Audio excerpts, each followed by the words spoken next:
We're here today to celebrate the people that came before us and the reason we're here. In 1934, the workers fought back, and in May, the maritime workers went on strike, shutting down the entire coast. A new labor movement was born. It was a birth paid for in blood. Police and vigilantes opened fire on strikers and demonstrators, killing and wounding workers in Seattle, San Francisco, San Pedro, Portland.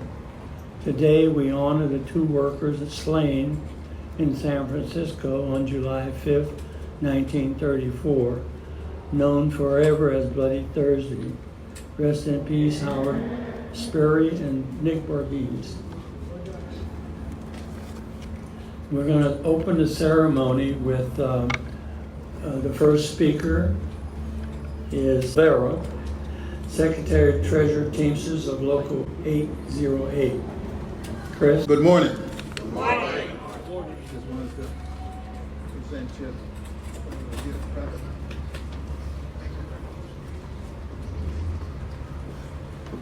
Trent and I go back to my brother Clarence Thomas, for those, not the judge. Y'all know who I'm talking about.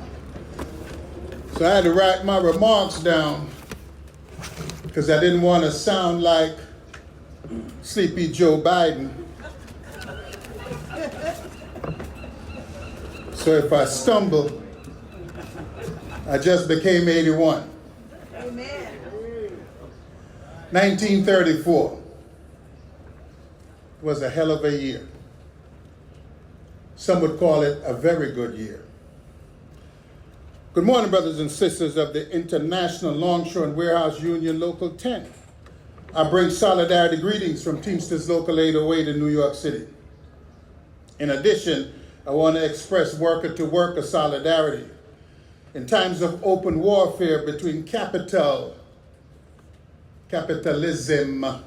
the boss, and labor, we must resort to the battlefront of the picket line. Teamsters will always stand firmly in solidarity with the ILWU. We stand firmly in a legacy of solidarity between our two unions. We must never forget the battles that brought us here, the sacrifices of life, blood, and the tears of families that carried the burden of loss of members in the ongoing struggle of labor to defeat capital. Why was the year 1934 so significant in the war against the capitalist ruling class? You must first go back to the Gilded Age, the Roaring 20s. During that period, America experienced a surging economy, highly concentrated wealth at the top of the class division, causing massive wealth inequalities between the 0.1%, also identified as the ruling class, Jeff Bezos today. Then it was Rockefeller and others of that ilk, and the working class. Consumption became the order of the day. For the first time in America, more people lived in cities than lived on farms. The 20s brought us the Harlem Renaissance, jazz, big band clubs up in Harlem, mixing of races, the introduction of the consumer culture, then prohibition, and ending with the massive crash of October 29, 1929. The Great Depression lasted for almost 12 years. 25% of all jobs were wiped out. President Herbert Hoover acknowledged the crazy and dangerous actions of Wall Street again. With that beginning, he believed that the federal government was not the solution to the problems facing the country. Working families lost their, that'll tell you about some of these people in the upper echelons of our government. So when I'm talking to you, it's not history, it's what's happening right now. Working families lost their savings and as a result their homes. Shanty towns grew and became nicknamed Hoovervilles. Now we call them tent cities, we call them homeless people, but we live in the richest country, we could do better. The 1930s brought a severe drought in the plains states that became known as the Dust Bowl. 2.5 million farmers packed up and moved to California, abandoning their farms back home. Between 1930 and 1933, over 9,000 banks folded, costing depositors over $2.5 billion in lost deposits. That's the equivalent of $77 billion in today's money. Banks in that time were unregulated, uninsured, and the government offered no support for the unemployed workers or for the banks. It must be pointed out that this period brought American working class very close to seeking communism as a solution to their problems. We should revisit the thought. I don't want you to think I'm no communist, but I'm just saying. You should think. Enter Franklin D. Roosevelt in the New Deal. Oh no, I thought it was the FBI there for a second. Sorry. I had to look around, check. I'm an immigrant, so could be ICE, I don't know.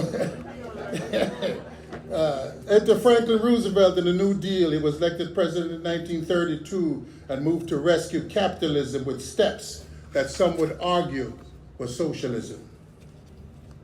His first step was to short the surviving banks. By June of his first term, he passed 15 major laws. Some of these were the Glass-Steagall Act, the Homeowners Loan Act, the creation of the Tennessee Valley Authority, the Agricultural Act, and the National Industrial Recovery Act. These laws fundamentally changed the economy and its trajectory. In addition, he created Civilian Conservation Corps, which gave millions of young men jobs on environmental and public projects, something we should think about in 2024. In 1941, Roosevelt's most known program was the Work Progress Administration, and I'm highlighting these points, even though it's past 34, of the role that government plays in resolving issues of economic distress to the working class. The National Industrial Recovery Act was enacted on June 16, 1933. This law led to a growth spurt in organizing and labor building and building the solidarity and the foundations that allow us to enjoy the things we have today. We saw the birth of the Congress of Industrial Labor Organizations, breaking away from the AFL-CIO and craft unionism. They chose to organize on industry-wide levels, increasing the mass of workers who are now unionized and fighting for a greater share of the profits that they generate. This new model brought significantly more workers into the fold of organized labor. It was also more inclusive of those Africans born in America. Some of the major unions were the United Mine Workers, the ILWU, the National Association of Broadcast Engineers and Technicians, the TWU, the RWDSU, the United Steelworkers of America, just to name a few. 1934. Workers are now 4 years into this depression. They're feeling the extreme brunt of this economic decline. Pain everywhere. New York, San Francisco, Miami, Alabama, pick a spot, nothing but hell. Today, workers are threatened by greed, technology, and even more greed. Our economic well-being in the workplace and in retirement are threatened as never before. The advancement of artificial intelligence and robotics are being developed to threaten workers across the spectrum of work. We must reach back and call upon our ancestors in the workplace and imbue the militancy of 1934 to protect our future and the future of our children and our grandchildren. This is a moment in time, sisters and brothers. What did all the troublemakers have in common? They were identified as socialists or communists. There were three great events that created the momentum for labor's advancement that carried us well into the mid-1960s. The first one was the Toledo Auto Light Strike, which started on April 12th and ended on June 3rd, 1964. They made generators and later on batteries and stuff like that for the automobile industry. The workers were organized by the American Federation of Labor in what was then identified as federal labor unions. These were unions that were not affiliated with a specific union, just organized under the umbrella The strike was most notable for a 5-day running battle between 10,000 strikers and 1,300 members of the Ohio National Guard. For those of you that back the blue, just remember when you're on that picket line where the blue is going to be.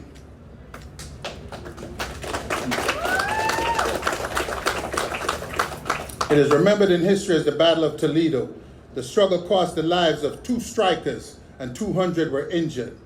March 34, the 4 federal labor unions that were organized in the automobile industry voted to strike for union recognition. They wanted a 20% wage increase and reinstatement of all workers fired for union activity. A 20% wage increase in the middle of a depression. Think about this for a moment. Think about this as we go forward and they cry about how they broke, but they richest live in hell. The president of the American Federation of Labor, William Green, was opposed to the strike, and President Franklin Roosevelt opposed the strike because of the impact that it would have on the economy. Roosevelt created the Automobile Labor Board to resolve the issues. He actually endorsed the idea of company unions. Green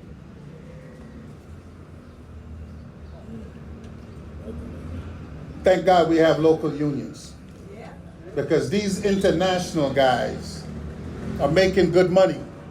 So when they want to raise tax on the rich, they're raising taxes on them too, so they get wimpy around the edges.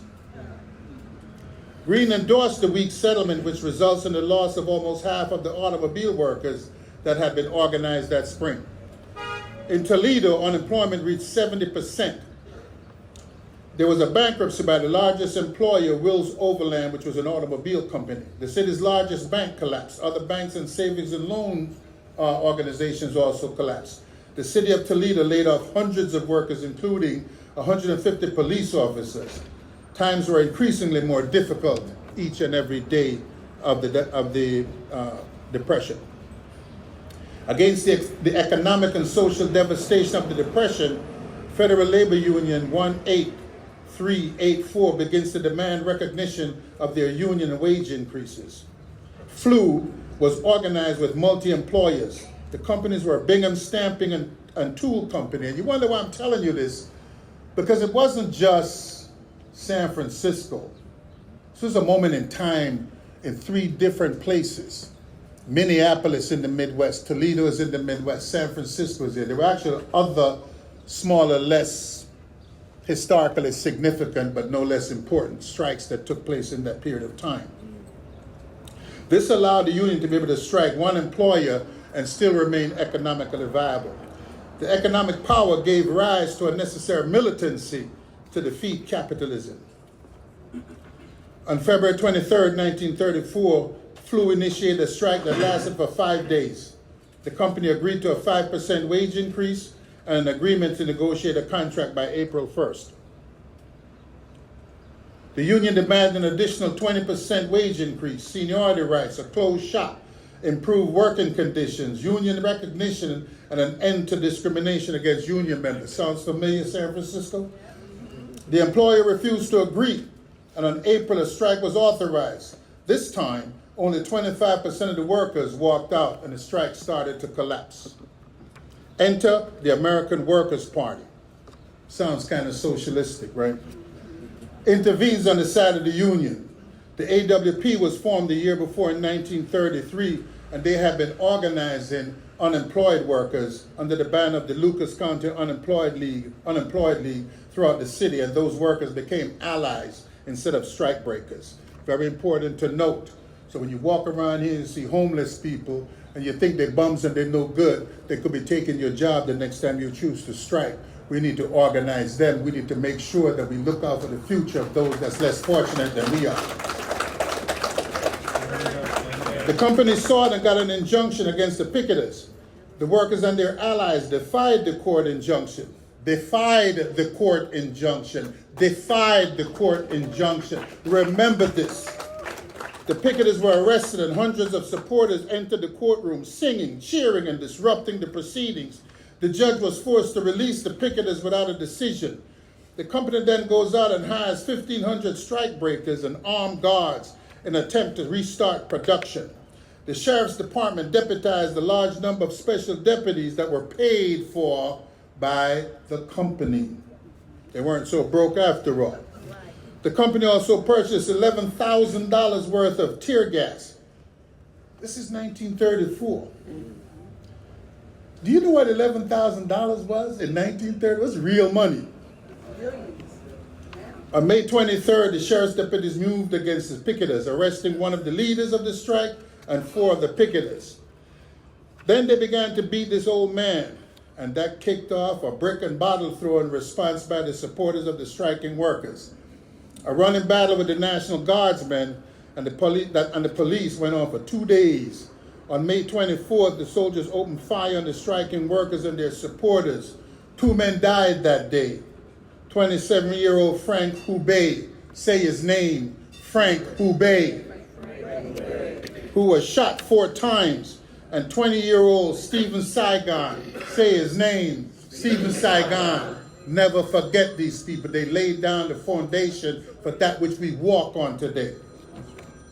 On May 25th, the company agreed to keep the plant closed in order to quell the violence. However, violence continued around the factory, becoming more intense and ending the day with 51 of the city's unions endorsing a general strike. The struggle intensified, and by June 2nd of 1934, the union accepted a settlement. That struggle led to more organizing in the auto industry and a successful strike against Chevrolet. Toledo remains one of the most unionized cities in America. In 1935, FLU 18384 became UAW Local 12. In 1910, the longshoremen on the West Coast agreed to reaffiliate with the International Longshore Association. They had agreed to reaffiliate on condition that they would remain and retain full autonomy within the ILA. Lost my train of thought.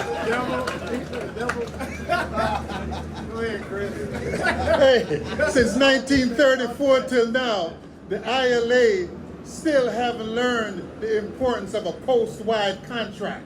Right.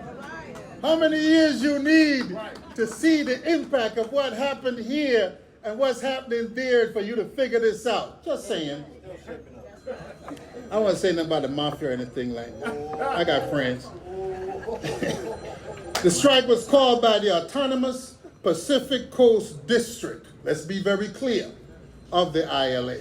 May 9th, 1934, West Coast longshoremen went on strike, shutting down ports from Seattle, Tacoma, Portland, San Francisco, San Pedro, and San Diego. Issues included wages, working conditions. The workers wanted $1 an hour, a 6-hour workday, and a 30-hour work week. Do you know how revolutionary that was in 1934? Winding up? I paid my own way, Equally important, we wanted to end the shape-up system and create a union hiring hall. The Embarcadero had become known as a slave market. The strike lasted 84 days. By May 13th, Teamsters refused to handle any work on the docks in San Francisco, Oakland, Seattle, and LA. May 13th saw sailors, firemen, cooks, stewards, masters and mates, and pilots all joining the strike. On May 15th, not one ship moved. International commerce on the West Coast was shut down.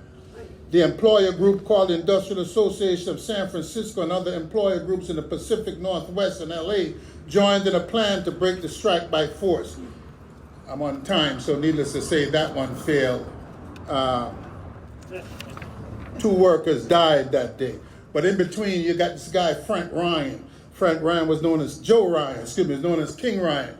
Comes out here, negotiates this wimpy contract. It gets shut down. Hell bells break loose, and people went back on the picket line. Needless to say that 2 people died in that struggle, right here on the corner, shot down by the police. Shot down by the police. Shot down by the good goddamn police. One was Howard Sperry, say his name. Howard Sperry. Say his name. Howard Sperry. Nick Bordoise, say his name. Nick Bordoise. So anyway, I had to cut through a lot of paperwork here because I'm on time. So let's get to Minneapolis. So in Minneapolis, the Teamsters now have their moment in 1934. The coal drivers were organized under the leadership of Vincent Dunn, Carl Skoglund into Teamsters Local 574. When the coal operators refused to recognize the union, they went on strike. February the 7th, 1934. The strike lasted 3 days when the bosses agreed to negotiate wages and working conditions. Following that win, the union went on to target the market district, which dealt in perishable goods. They targeted 11 companies demanding a closed shop, $27.50 per week, and overtime pay. The companies formed the Citizens Alliance, representing 166 companies. The companies refused to negotiate. My point, sisters and brothers, since I'm on borrowed time, is that militancy built what was then became known as the National, God damn it, you guys got me, I'm getting like Joe Biden.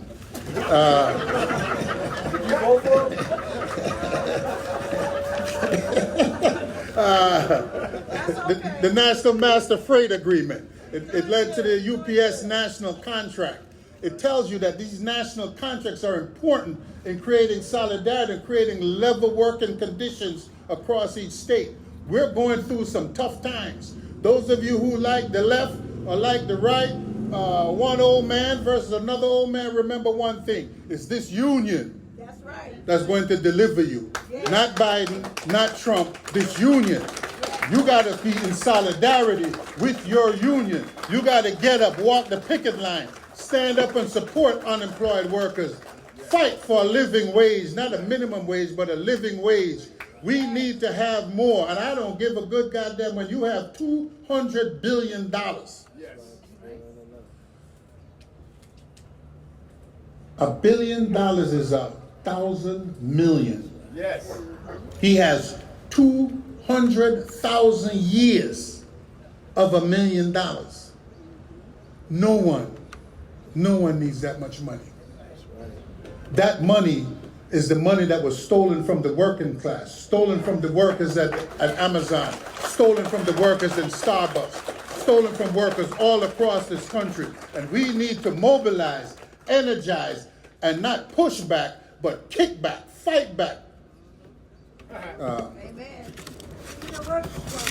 We need a workers' party. We will never be delivered by the Democrats. We will never be delivered by the Republicans. We will only be delivered by each other. Thank you very much.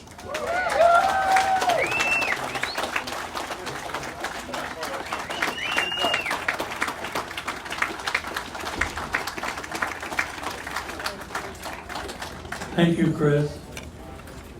It's very inspiring, giving us information about what happened on the East Coast side in the 1934 era.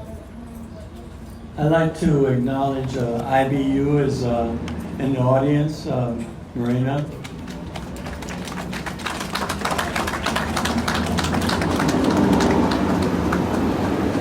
We have Terry Taylor, 4445, a 1959 longshoreman. Terry. Yes. 1959 man. And we also have Pete Cagle, son. Hello. His daughter Kathleen, daughter. Pete Cook, daughter-in-law, and Walker, stepson. Welcome.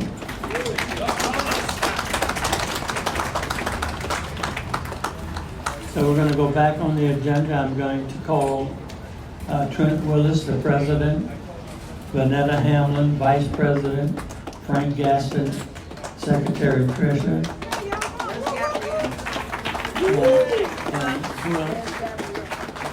Gabrielle Gambrell. Gabrielle Gambrell. Gambrell. To the podium. To the podium.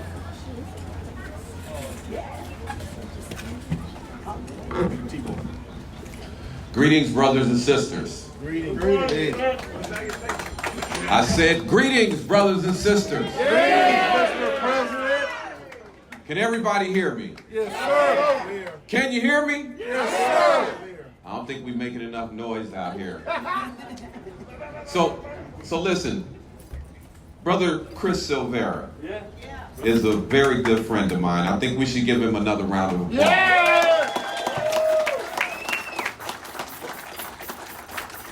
And I promise I won't be long. I know that's going to be a challenge for me. But I just wanted to start off telling you all a little story before I get into this. Because Brother Silvera is a tough act to follow.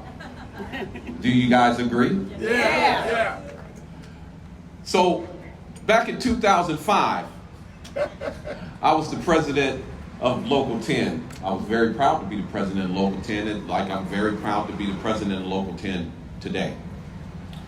And I was invited to speak at the Teamsters National Black Caucus. You remember that, brother? And I don't know who was in charge of the agenda. You see my brother over here laughing. I'm gonna tell y'all what he's laughing at. Because I had to follow up speaking Brother Louis Farrakhan. And I don't know if people in this audience have ever heard Brother Louis Farrakhan speak. Okay, but you talking about a tough act to follow. And I have never let my brother live that down. Every time I get on a microphone, I'm going to remind this brother of scheduling me to speak after Brother Louis Farrakhan. However, I know you can handle it. and I thank you for having that faith in me. So, just to let this audience know, Brother Silvera and myself, we do go way back. I met Brother Silvera in, I believe it was 2003. And we were planning something that turned out to be a very big deal. It was called the Million Worker March. Yes. The main theme of the Million Worker March was organizing in our own name. And you heard Brother Silvera touch on some points where he talked about in 1934 where workers were forced to organize in their own name. Yes. They were forced to organize and put aside petty differences, petty disputes, racial disputes. They were forced to come together and fight for a common cause because things in this country had gotten that bad. That's right. Organizing in our own name. That means independent from the Republicans and the Democrats. Yes. We've been playing that game with the Republicans and the Democrats for a long time now. Pretty much ever since I've been down here, ever since I've been alive. Where has it gotten us? Nowhere. Has it gotten us anywhere? Nope. Are we still having the same struggles we had in 1934? Yep.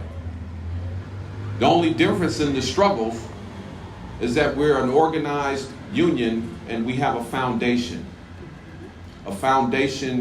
in which to fight from. Yes.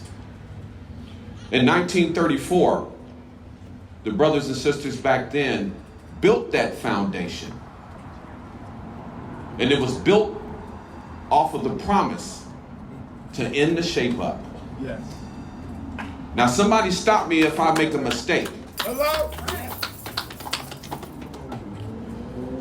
In 1934, longshore workers had to worry about bosses standing out at the terminals, picking and choosing who they wanted to work and who they did not want to work.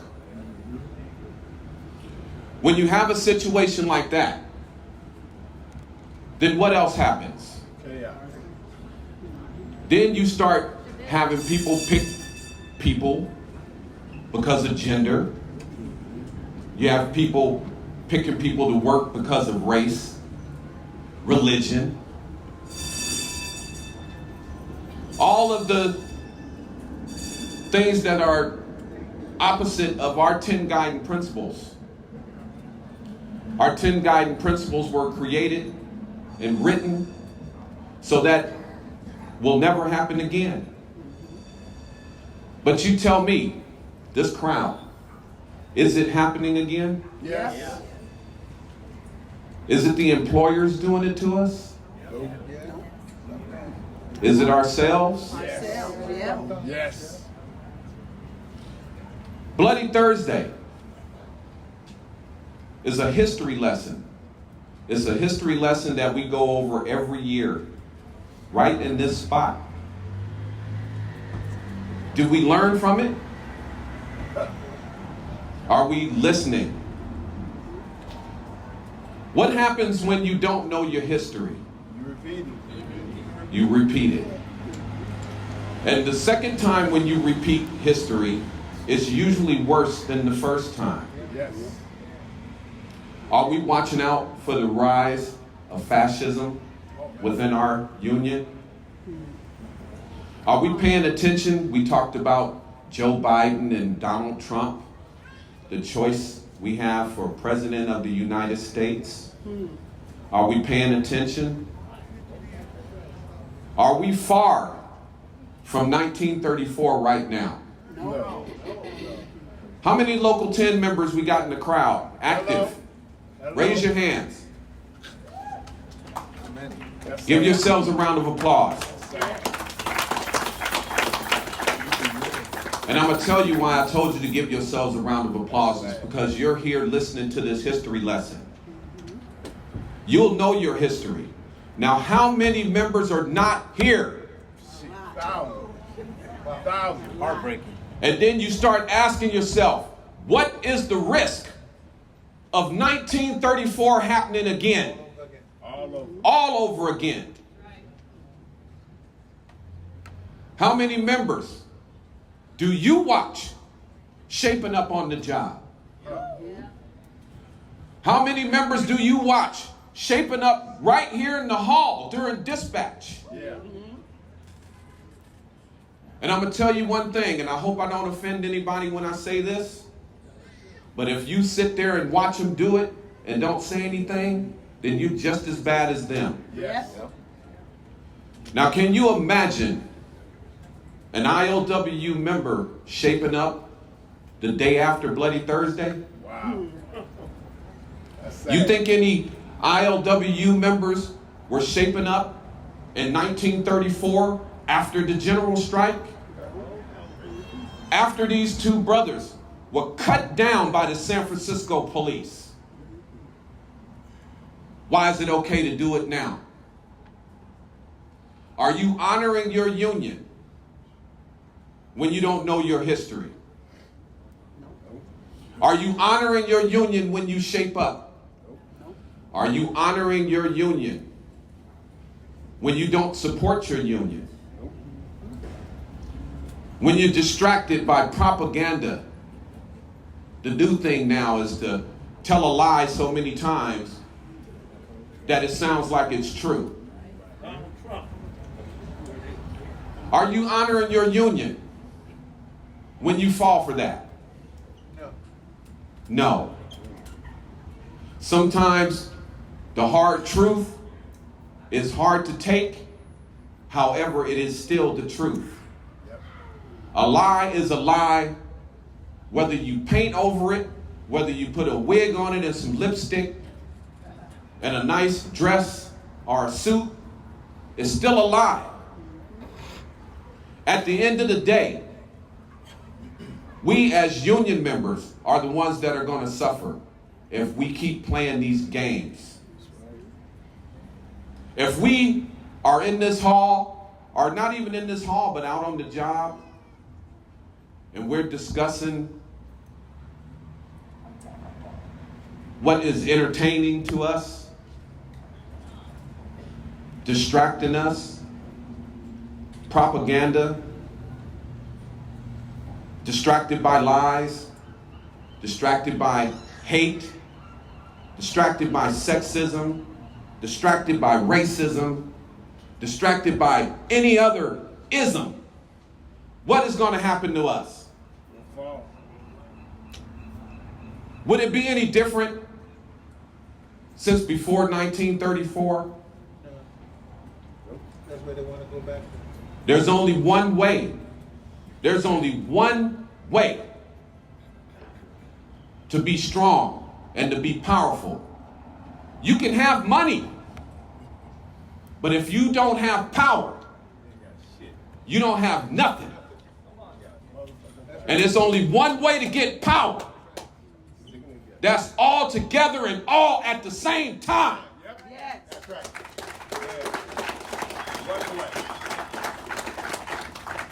If you are not moving as an organization, all at once, all at the same time, all on the same page, you're going to be vulnerable to the employers. I want to welcome this audience to Local 10 as the president. I want to welcome all of our guests. I want to welcome all of the unions. I see the IBU there. I see you, Marina. I thought I saw Local 34 somewhere around. Yeah, I see you. I see you. I see you, Local 34 president. I saw Local 75. Yeah. I see you back there. Okay, and we got a brother here from Local 502. We just got back from Canada. I want to welcome anybody that I missed here. Who did I miss? 502. You guys give them a round of applause for coming all the way out here to celebrate that. We got the SUP here also. SUP. Local 29 in the house. We got Local 91. There he is. Right on, Local 91 in the house. My brother Kevin Gibbons. Good to see you, brother. So I'm going to wrap this up. But I wanted to make sure that I welcomed you all. I want the brothers and sisters, Local 10 members, to go out and let your brothers and sisters know what they missed and how devastating it is to this union to keep missing these educational moments. Because the way we operate and behave on the job is a reflection of the history that we know. Right. Right. And if you don't know nothing, when it comes to fighting back, you ain't gonna do nothing. Right. And I'm gonna tell you, if the employers have no fear of you, I'm gonna say that again. If the employers have no fear of you, they will run over you. Yep. They tried to do it in 1934, and we instilled fear in the employer. That's right. Do you think they fear us now? No. Nope. Why don't they fear us now? Because we're not organized. Not together. Because we're not riding together. We're riding separate. And you can come up with all of the reasons why that is so. Doesn't matter what the reasons are. What matters is you're not doing it. That's right. When the employers look across that field, I'm using a sports analogy now, and they don't have no players that they're afraid of. They're not afraid of your defense. They're not afraid of you blitzing. They're not afraid. Our dispatch is in trouble. Our local autonomy is in trouble. Our local supplements are in trouble. Yes. So if you are a member that's going around here playing games, biting into propaganda, biting into all of the distractions, doing whatever you can to look out for yourself instead of your union, then you, my brother or sister, are the problem. The members who don't participate are the problem.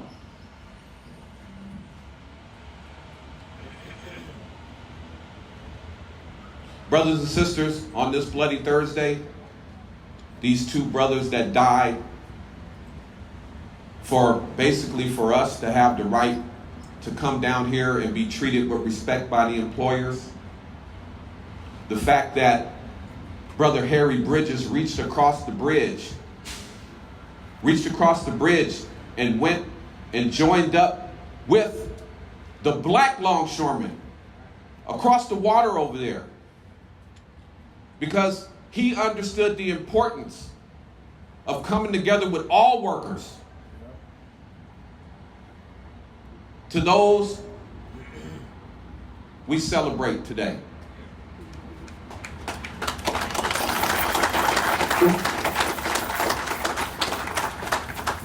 So I'm going to wrap it up and give some other people some time to speak. I just want to once again thank everyone for coming out, celebrating Bloody Thursday with us. And for our Local 10 members, please remember the purpose why we are here acknowledging this day. We are here acknowledging this day because this day represents the day when we came together as workers. We came together as workers. That means white, black, yellow, and brown came together as one and fought to be treated with respect from the corporate world. And we're going to have to do that again. We're going to have to do that now. We cannot wait. It is time. Look at society around you.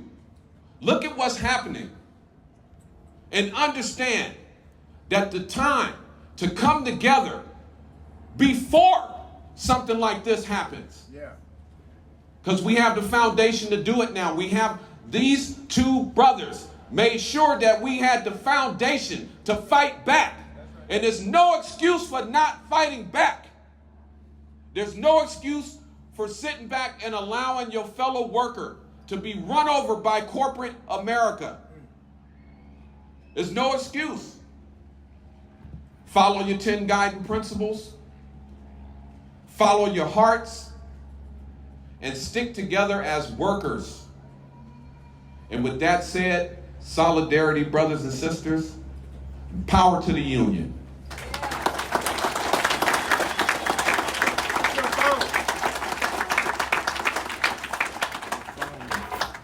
Good morning, everyone. Good morning. Good morning, everyone. Good morning. It's an honor to be here today. Second term Vice President of Local 10. Yeah. Woo-hoo. Yeah. Very proud. And I just want to lead us off with a chant. When we were in Canada, one of our brothers from afar led us with a chant. And it's something that we need every once in a while to boost the morale and know where we come from. So are you guys ready? Yeah. So when I say union, you're going to say power, right? But you're going to raise your fist. Everybody raise your fist. You ready? Always. When I say union, you say power. When I say union, you say Power. union. Power. Union. Power. When I say union, you say Power. union. Power. Union, union. You got it. I yield to our Secretary Treasurer, Frank Gaskin. Yeah.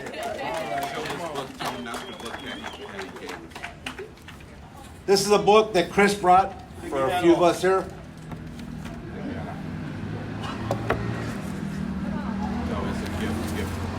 It's a gift from Secretary Chris from Teamsters, the Local 98? 808. Good morning, everyone. My name is Frank Gaskin. I'm the Secretary Treasurer of ILWU Local 10. My first job on the waterfront was in 1984, working in the Port of Sacramento. They had us in the parking lot, and the boss would come out and pick us, who they were going to have work for the day. And at that time, I didn't know it, but that was a shape-up system. And that's what we're all talking about here today, about we wanted a hiring hall. And that, to me, is the biggest thing that we got from the 1934 strike. At this time, I want to introduce Gabrielle Gambrell. She is a casual longshoreman.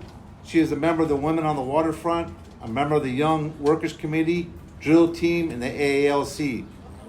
Gabrielle and myself collaborated this report written for you today. Thank you.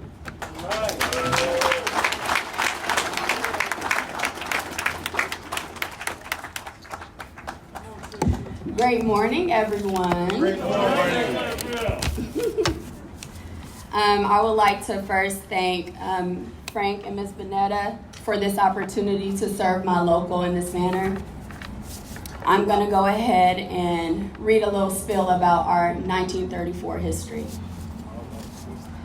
In memory of Howard Sperry and Nick Bordoise, who gave their lives on Bloody Thursday, July 5th of 1934, so that all working people might enjoy a greater measure of dignity and security. Today marks the 90th anniversary of Bloody Thursday, July 5th, 1934, a day that shook San Francisco. The events that day inflamed the working people of San Francisco and the Bay Area. They made the great general strike of 1934 inevitable, and they set in motion a movement that would transform the Western waterfront. The ILA renewed its efforts to reestablish itself on the West Coast, chartering a new local in San Francisco in 1933. This group had acquired some influence on the docks through its publication, The Waterfront Worker. Its published articles written by longshoremen and seamen, almost always under pseudonyms. These longshoremen and These articles focused on workers' day-to-day concerns like the pace of work, the weight of loads, abusive bosses, unsafe working conditions. While the first editions were published in the apartment of a Marine Worker Industrial Union member, the paper remained independent. Bridges chose to join the new ILA local. When the local held elections, Bridges and fellow members of the Albion Hall Group made up a majority of the executive board and held 2 of the 3 business agent positions. Under Bridges' leadership, the group organized a successful 5-day strike in October of 1933 to force Matson Navigation Company to reinstate 4 longshoremen it had fired for wearing ILA buttons on the job. Longshoremen at other ports threatened to refuse to handle Matson cargo unless the company rehired the 4 men. Early in 1934, Bridges and the Albion Hall Group and militants in other ports began planning a coastwide strike. The Roosevelt administration tried to head off the strike by appointing a mediation board to oversee negotiations, but neither side accepted its proposed compromise. Bridges was elected chairman of the strike committee. On May 9th of 1934, West Coast longshoremen struck, shutting down docks along 2,000 miles of coastline, including all its major ports: Seattle, Tacoma, Portland, San Francisco, San Pedro, San Diego. The issues included wages and hours. The longshoremen wanted $1 an hour. How about that? That's right. $1 an hour. The 6-hour day and the 30-hour week. They wanted union representation, but above all, they demanded the abolishment of the hated shape-up and its replacement with a union hiring hall. The strike lasted for 83 days. The San Francisco longshoremen called the Embarcadero the slave market. There, each morning at 8 a.m., workers would gather as often as not desperate for any opportunity to work. Many more would gather than there were needed. Some would be skilled, regular men, others transient, then all grades in between. The hiring boss, the petty dictator on the dock, would stand before them. He could take any man he wanted, reject anyone he pleased. This was the shape-up. Men struggling for only a day's work. The men, the things that the men had to do to get a job. The leaders of the dockers, Joe Ryan, ILA president, supported this. While the elected officials were the nominal leaders of the strike at its outset, Bridges led the planning of the strike along with his friend Sam Cagle. They recruited rank and file opposition to the 2 proposed contracts that the leadership negotiated and the membership rejected during the strike and the dealings with the other unions during related events. On Thursday, July 5th of 1934, Bloody Thursday, Sperry and Bordoise were fatally shot by San Francisco police at the intersection of Mission and Stewart Streets. When longshoremen and seamen attempted to stop maritime employers from breaking joint strike. Community outrage at these killings sparked a general strike by all San Francisco unions. A 4-day San Francisco general strike took place after Bloody Thursday on July 5th. Bridges became the chief spokesperson for the union in negotiations after workers rejected the second agreement negotiated by the old leadership in June. Bridges did not control the strike. Over his strong objections, the ILA membership voted to accept arbitration to end the strike. Similarly, in 1935, Bridges' opposition did not stop the ILA leadership from extending the union's contract with the employers, rather than striking in solidarity with the seamen. Bridges was elected president of the San Francisco Local in 1934 and president of the Pacific Coast District of the ILA in 1936.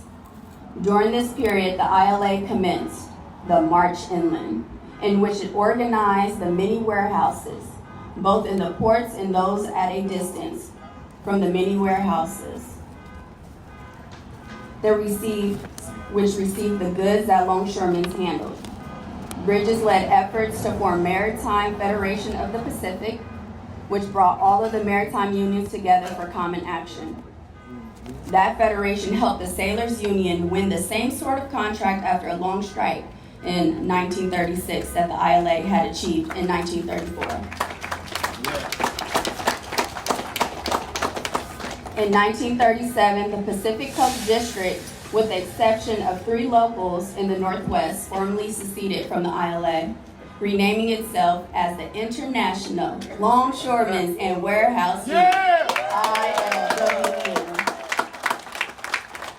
After the ILA tried to reorganize the existing locals, abandon representation of warehousemen, and reverse the union's policies on issues such as unemployment insurance. The maritime strike continued through the middle of summer, concluding with a union victory, which brought decent conditions to the shipping industry and set the stage for the birth of a strong and democratic labor movement on the West Coast. An injury to one is an injury to all. Yeah! Great job, man. Great job.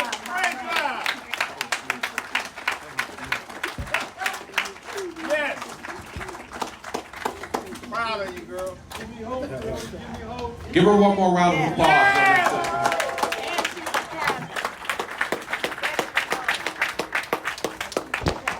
And she's a casual. Yes. Yes. Yeah. All right, so real quick before I hand this microphone back to Brother Lawrence, there were a few people that I neglected to point out here, and I want to make sure I do my due diligence. Sister Elaine Forbes from the Port of San Francisco, Port Director, is here. And if I get this last name wrong, please excuse me, Sister Kim. I never could pronounce your last name right. But we have Sister Kim Tavangelion. All right, from the Director of the San Francisco Labor Council. We also had, oh, I'm sorry, you guys. We also had Sam Cagle Jr. Yes. Was here. I don't know where he went. But you can stand in this, please. Give her a round of applause. Okay. And I also want to acknowledge all of our retirees that are present.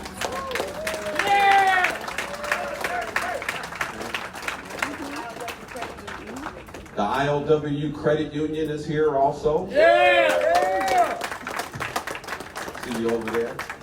And last but not least, I'd like to acknowledge all of our titled officers here. Vice President, Sister Vanetta Hamlin. Yeah! Secretary Treasurer, Brother Frank Gaskin. And last but not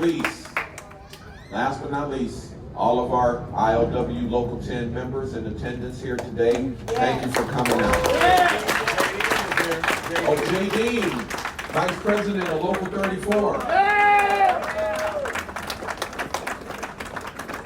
And thank you, Brother Silvera, for the nice gift that he gave us today.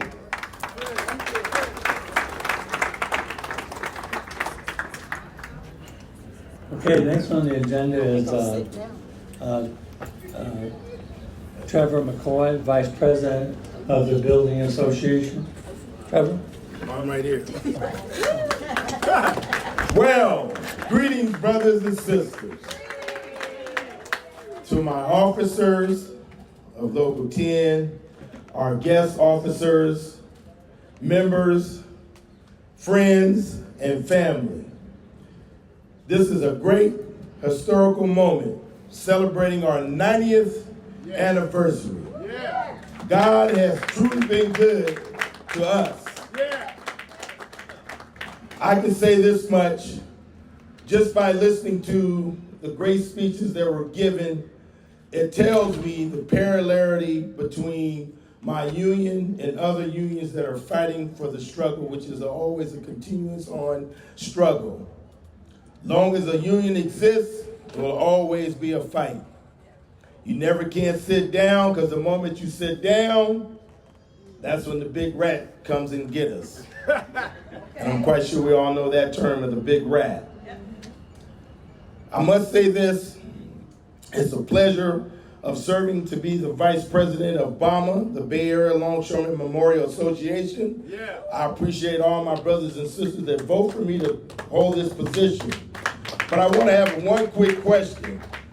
Those who just received their A book, can you take the courtesy to raise your hand? All right. Within a year of time. I want to say to you personally that you committed yourself when you came for your interview, that this was very important for you to attend. So thank you. Kudos to those who participated.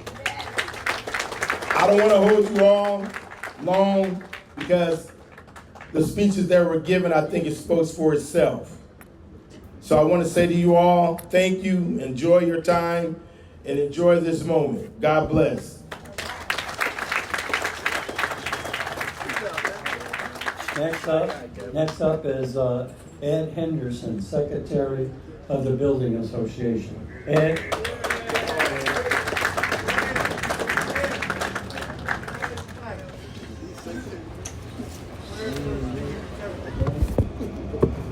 Hey, good morning, brothers and sisters. Good morning. And Ed Henderson, Secretary for Obama.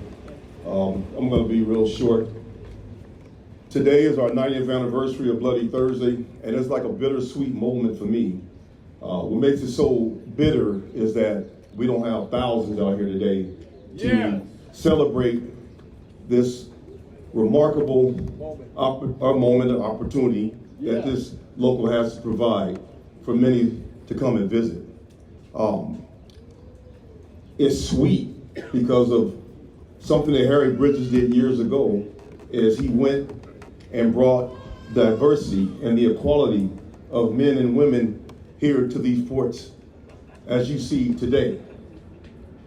And looking out, the president had acknowledged the pensioners. There were two here that I hadn't seen since they retired. Brother Frank Perez, and the other was Brother Dwight Sanders. I want to personally recognize those two individuals. I'm just going to be real quick here. Just listen to the first speaker, Brother Silvera. That was a nice speech, and he had a couple of things that he echoed about President Biden about memory of loss. I'd rather have a loss of memory than somebody just make up a bunch of BS off the top of his mind to try to appease people.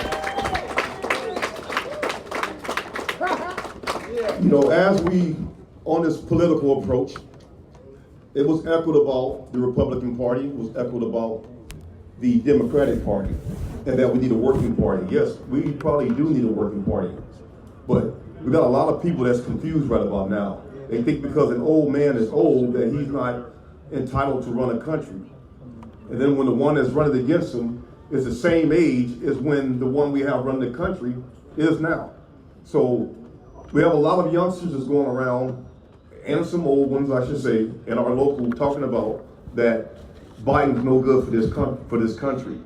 They're going MAGA. You can't mix MAGA with union. Yes. The letters does not go together, no matter how you look at it. You're right. Don't fit. The orange clown cannot be put in office together ever again. I joke a lot and say that 77 million people voted for President Biden in the last election. If I can just get $1 for each one of those 77 million, I would take care of that problem today. I would live behind bars, a $77 million millionaire, than allow this sucker to get and run this country ever again. That's just me.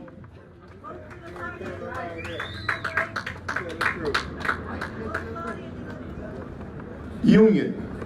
What is so important of a union is our collective bargaining, our protection against employers, our medical, our pensions. A lot of people tell me, I don't want to be in the union. They'd rather go work $50 an hour and got to pay $27 to $50 for co-payments. Yeah, crazy. Working for at-will jobs. It's important to be in the union. It's important to have that power. And we can't have that power if we don't have the solidarity. We have to be a union. We can't be a me person. There's no I in union but the third letter, not the first. A lot of people don't realize that. So until you're able to spell union the proper way, starting off with the U as in unity, then gonna have problems moving forward. Last thing I want to speak about, and when I'm done, I'm gonna ask a question. And when I ask that question, all I want you guys to respond back with is they not like us twice, real fast. AI, artificial intelligence, has taken over at an alarming rate. You guys look at Facebook, AI wants to control what you want to look for.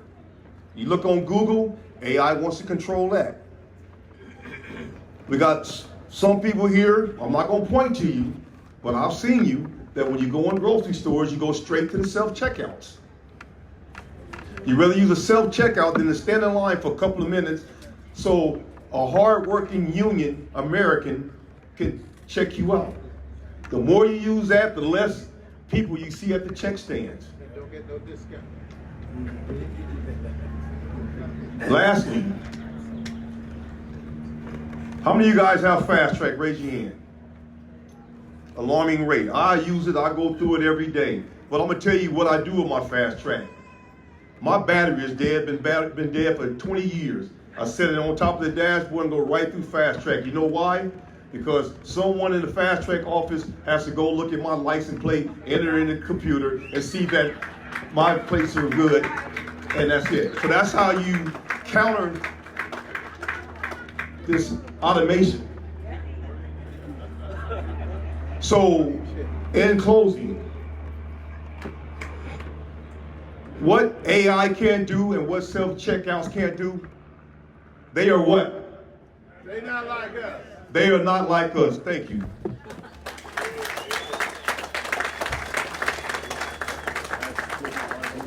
Thank you, Ed. And next we'll have Kim Villajani to Gina to make some comments. Thank you.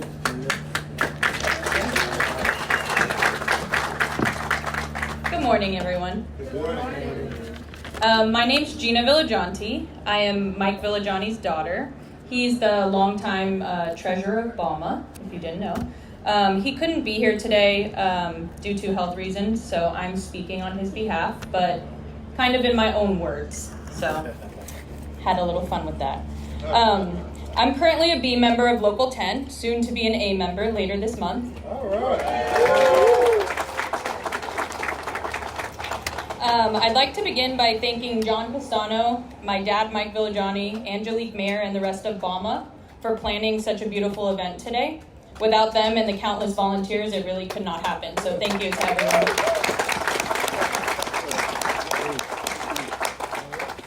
I would also like to acknowledge and say thank you to the pensioners who are here today and those who are not. I'd like to thank you all. Yes, round of applause. Seriously. I'd like to thank you all for setting such a beautiful table here at Local 10 for me and my brothers and sisters. It has been the first time in my life that I've been able to have one job. The first time, And I was a teacher, if you didn't know. The first time in my life where I'm able to work a normal amount of hours, and the first time in my life I'm able to live life exactly how I want. And I know I can say the same for a lot of my brothers and sisters at Local 10. This is an extreme rarity nowadays, sadly. And I know that the only reason we have all of this is because of our pensioners and the founding members. So thank you.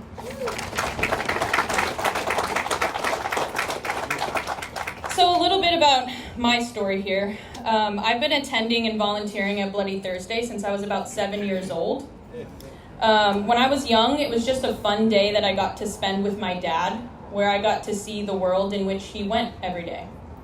As the years went on, I ended up making some lifelong friends and learning a lot. I learned about workers' rights, human rights, unions, the history of Bloody Thursday, and the importance of this specific hiring hall. They were all the main topics. The reasons we have such great working conditions, options, and freedom to choose on a daily basis is because of this hiring hall. One of the main victories that came out of 1934. Any change to it can severely affect our daily life. We really need to be smart. Our power is right here. Today we remember Howard Sperry and Nick Bordoise. They made the ultimate sacrifice for all of us to live better lives. For 90 years, we have kept and improved the conditions they gave their life for, the hiring hall being the main victory. I'd like to end with a quote from Harry Bridges from the 50th anniversary of Bloody Thursday. It's actually in this book from the Legacy exhibit that's actually inside today. And if you're wanting to learn more, there's so many cool exhibits on the inside of the hall, so take it all in. But this is his quote that he said at the 50th anniversary. Something special happened in the spring and summer of 1934. Maritime workers had been considered little more than ignorant roustabouts, took history into their own hands.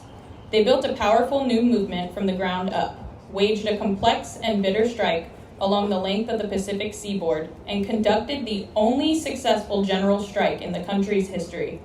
They proved that they could win, and win big. Their success stimulated hundreds of thousands of other workers to organize. In the long run, they raised the standard of living of nearly every man, woman, and child on the coast, and created working conditions which became the envy of millions of workers in the rest of the nation. Today, and this is very true, today we are inclined to take these victories more or less for granted. It's hard for us to keep in mind just how hard they came. It's hard to imagine a time when unions had no legal standing, when it was practically illegal to picket, when workers were absolutely at the mercy of their employers. As bad as things have gotten for unions these days, we are still not back to where we were before 1934. But I believe that the principles for which we fought in 1934 are still true and still useful. Whether your job is pushing a four-wheeler or programming a computer, I don't know of any other way for working people to win basic economic justice and dignity except by being organized into a solid democratic union. Sure, we may be taking a beating now, as we were in the years before 1934, but that's nothing new. What saved us then was our faith in each other, standing together despite what the employer did to intimidate and divide us, and to discredit our leadership. We showed the world that united working people could stand up against guns and tear gas, against the press and the courts, against whatever they threw at us. We can do it again. Harry Bridges. Thank you.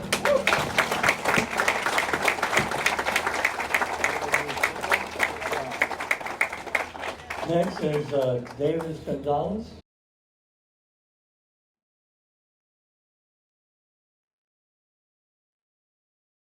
Good morning, everybody. Good morning, Arnie. Anybody who's heard me speak before knows that I might get a little stupid. But I want to acknowledge the leadership over here at Local 10. Trent Willis, as normal, always speaks really well. There's a lot of ex-presidents of Local 10 that are here, and they should be acknowledged. Lawrence Tebow, Richard Meade, Dave Gonzalez, and I don't know who else I'm missing. But the thing about repeat officers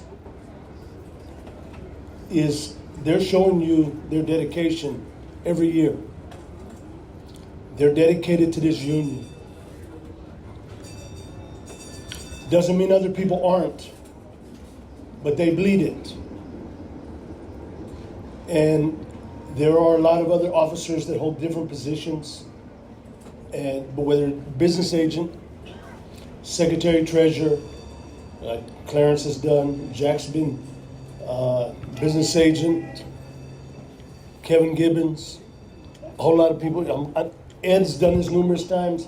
Frank has done it numerous times. There's a lot of people that are showing you their true colors. Adrian Lowry, thank you for being president of Bosses, brother. And Vanetta, who was my business agent when I was president here. And thanks to Jay Dean, who's my vice president right now at Local 34. And I don't know what John Castano, you need to stand up, brother, because you're the president of Alma.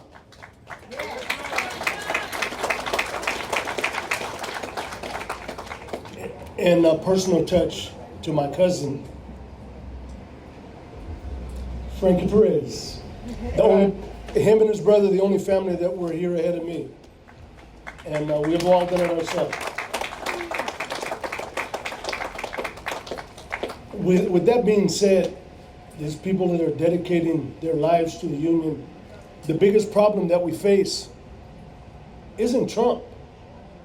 It's not even Biden with his slow-moving self. It's apathy. Everybody understands about apathy, and that's the real problem. And you can see it all over the world. You can see it right now in Palestine.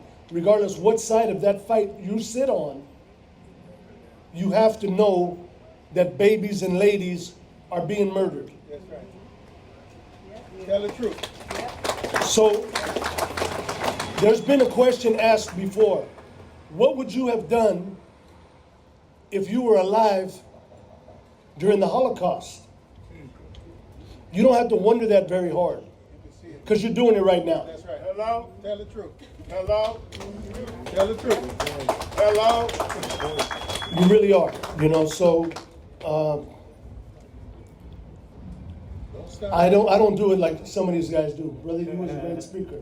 I hate even following you 8 speakers later.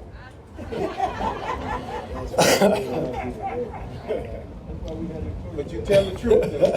Well, the disappointment of everybody who votes Democrat, who votes Union, really is evident right now with President Biden by the way he moves and the way he speaks and the way he just actually looks confused. I can tell you when he came to the international of this union, when he came to the international looking for endorsement from the International Executive Board, it took him about 10 or 15 minutes to get warmed up. And then he was hitting on all cylinders. The problem is, it seems like the oil has frozen. I don't know what we're going to do. I don't know that we have another viable choice that has a chance to win.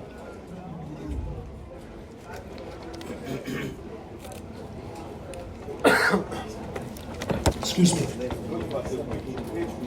Thanks, Trev. So, we don't have a lot of great choices on a lot of things. But one thing that you can know is that this union is going to stand tall through all of it. That's right. The leadership that this local has and our other locals and the membership, people wonder if we have the soldiers to win a fight because of the apparent apathy. The truth is, they can fuck around and find out.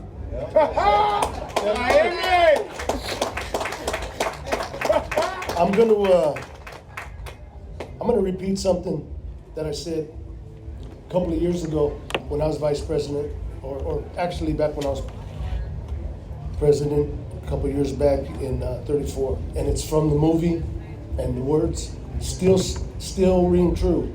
It's from Driving Miss Daisy,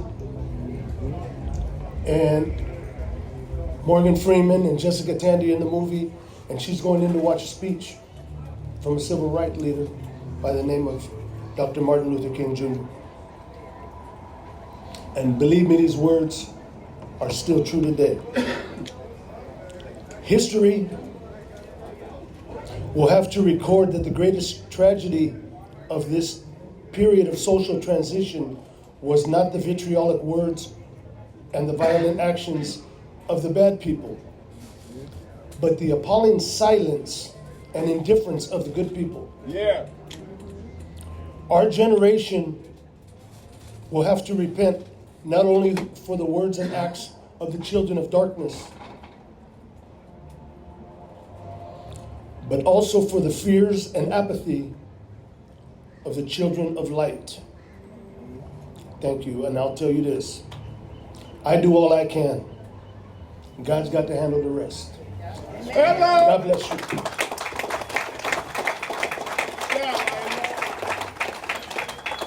Okay, we're coming to a conclusion. I have a few remarks to make. I joined this union in 1967. Hello. I went through the strike. And what I see today is that this union is in peril. Yeah. And I'm going to tell you how. We have a hiring hall where we have equalization of work. And what the employers presented to us in our last contract is something called artificial intelligence. What they want you to do is to give your job to a computer. And if you give your job to a computer, there's no point in having a hiring hall, because the machine doesn't ask for wages, it doesn't ask for vacation, it doesn't ask for pension, it's just a damn machine. Yeah. And if you go for the okie doke, all right, and there's a lot of propaganda about how wonderful this intelligence is. It's all bullshit. It's a bullshit. 6 people control all of the information you get about AI. And these are the same people that shut the whole damn world down.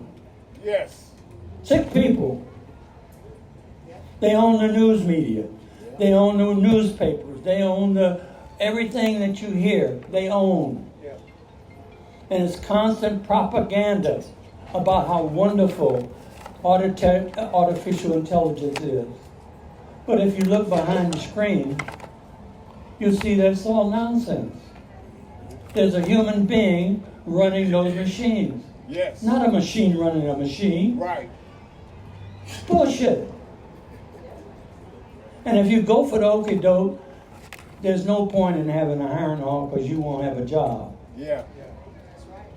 Now, as I understand it, in the next agreement, they want to have 6 demonstrations of artificial intelligence on the job. We need to say hell no. That's no. Right. No. That's right. Hell no. I'm not going to give my job to a computer. And then we just have to take what he comes next. We might have to hit the bricks. This is your livelihood. The 30-year-old, the 40-year-old, the 50-year-old, this is your struggle. I'll be gone, but please don't give up your livelihood for nonsense. Thank you.